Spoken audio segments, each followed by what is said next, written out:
video, we learned how to bootstrap a web page so that it's ready to be used, but we didn't do much with it.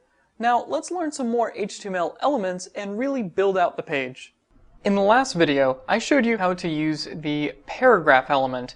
You simply wrap your text in the p tag. There are many reasons why you'd want to wrap your paragraphs in p tags, which will become more apparent over the next several videos. For now, let's take a look at some other HTML elements that have more obvious and immediate impact. First up is the strong element. Let's say that we wanted to put a word or a sentence in bold text. All we would have to do is wrap that sentence in a strong tag, and by default, our browser will render the text as bold. So let's try it out.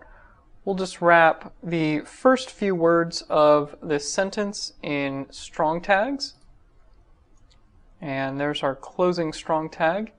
And we'll save it and switch over to our browser and refresh. And you can see that our text is now bold.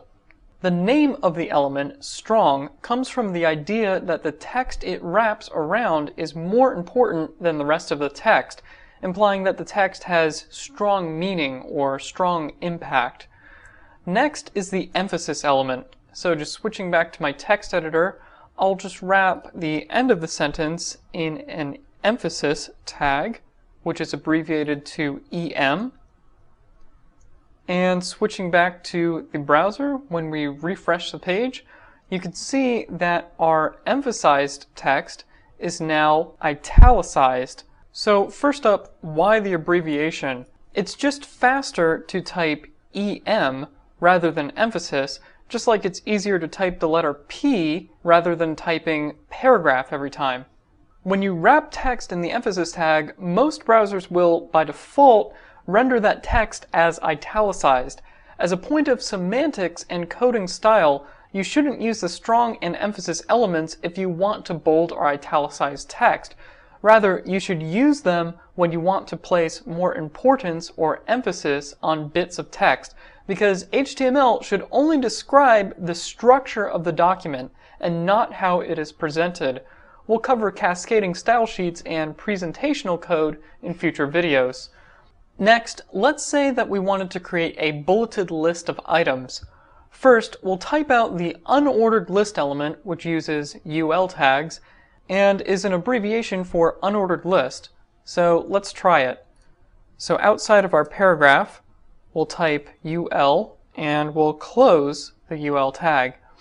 Now that we've specified that we want an unordered list, we need to create some list items. So we'll drop the closing UL down to the next line, and inside of that we'll put an LI tag, and we'll just say the fox is fast, and we'll close the LI tag.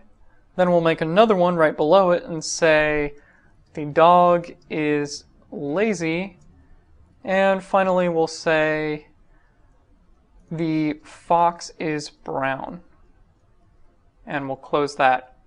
And when we save out and switch back to the browser and refresh, you can see right below our paragraph we've created an unordered list or a bulleted list. Now let's say that instead of a bulleted list we wanted a numbered list starting at 1. Instead of using the UL tag for unordered list, we can use the OL tag, which means ordered list. So we'll just change UL to OL, and we'll change UL to OL in the closing tag and save it. And when we switch back to the browser and refresh the page, you can see that our bulleted list has now changed to an ordered list of numbers.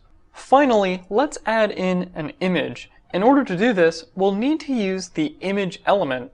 The image element is composed of a special self-closing tag called IMG. So let's try that out. So right below our ordered list, I'll type the IMG tag, and I'll close it right there.